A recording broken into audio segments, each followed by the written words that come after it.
ngiye gukubita umuntu sasa.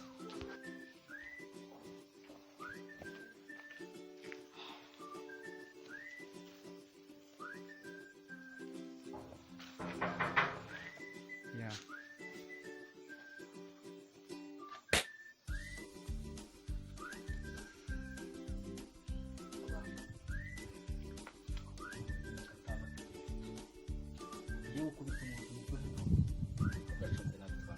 Urabona ko nari kuturanga Tuguhereho cyangwa uraza cyangwa ntabwo tuguhere.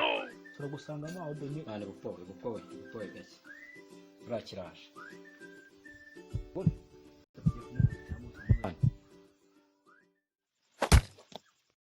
agikiti yanshyize kibajyanye muragenzwa n'amaguru yanyu ndi kubona ah kuki mwansuye kumutambwiye wa mutipe uramuzi we mutipe awon cyo dukorera byibo ake namumenye kuki mwaje mutambwiye tutakubwiye se ubundi mission tuzikora uko twakubwiye ntuhora witeguye mushatse kuvuga ngo tumutere vuba vuba Noneho ni gutya. mwakagombye kuba mwambwiye nari nzi ko ari andi madagi nari nje korera bari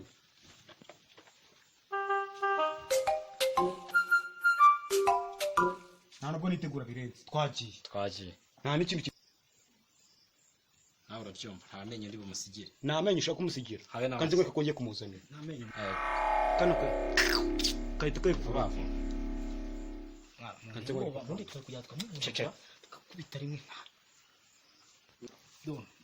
ariko ugomba gukoresha kano Wapi ntabwo bigiye ntabwo nakoresha icyuma. Ndakoresha uragitinya box. nta kibazo turakoresha ingomesha sawa umva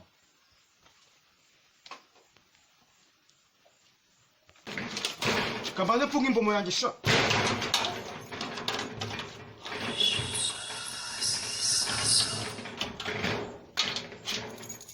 twagiye sha ndamukubita mfite inuza twagiye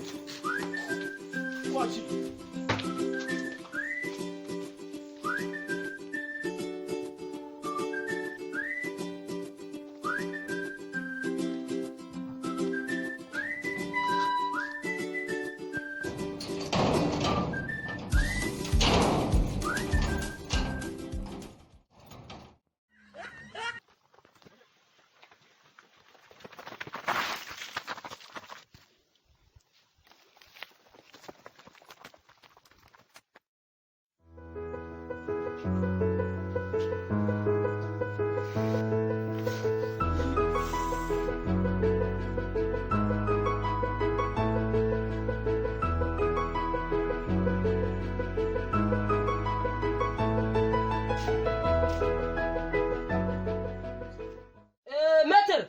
Salama kadu. Harako mbonye hari abantu bashaka kuyongoza. Baramagana he? Oh no. Hari amigi. Reka nze mbiteho. Yabonye? Ngaho. Ayibonye? Ayibonye? Ngo kadusubira.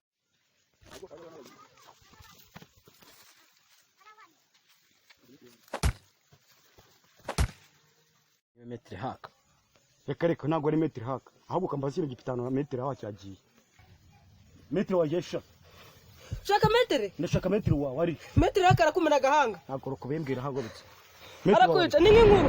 ni nk'inkuru ndaje